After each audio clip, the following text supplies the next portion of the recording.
तो सुरपति सुत धरी बायस बेसा, सठ चाहत रघुपति बल देखा।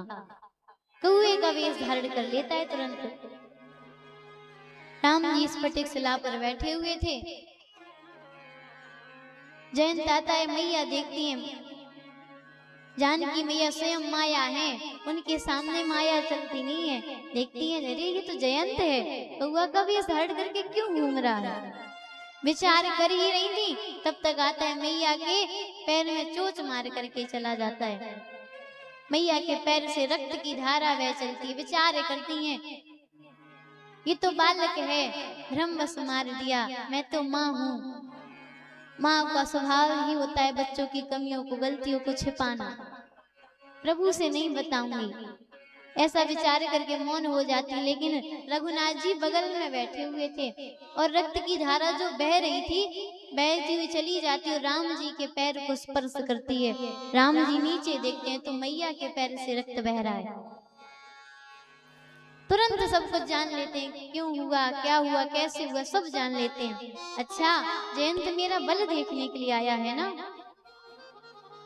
कुसा की जटाई से दो कुसा निकालते हैं, एक कुसा को मोड़ करके धनुष बनाते हैं, दूसरे को ब्रह्म मंत्र से अभिमंत्रित करते हैं।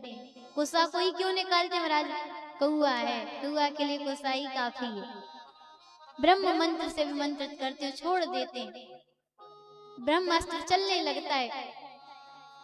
जयंत भागने लगता है, भाग करके अपने पिता इंद्र के पास पहुंचता है। पिताजी रक्षा करिए, मेरे पीछे ब्रह्मास्त्र लगा हुआ है।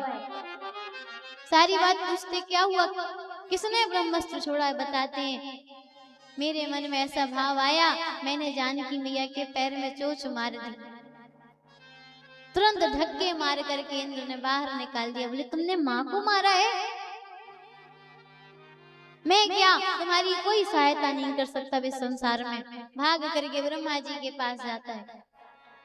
ब्रह्मा जी पूछते हैं, ब्रह्मास्त्र क्यों पीछे लगाए, राम जी ने छोड़ा है, मैंने ऐसा ऐसा कार्य कर दिया। ब्रह्मा जी बोले, मेरे यहाँ से चले जाओ, वरना दूसरा मैं छोड़ूंगा। अब जयंत डर के मारे भाग रहा है। देखा नारद बिकल जयंता, लागी दया कोमल चित संता। भाग रहा था, तब तक नारद जी की दृष्टि पड़ जाती है। ये कहते हैं, बिनु हरि कृपा मिल ही नहीं संता। भगवान ने ब्रह्मास्त्र तो छोड़ा ही, साथ में कृपा भी बनी रही। क्यों, शरण में पहुंचाने के लिए, ज्ञान देने के लिए, किसी संत को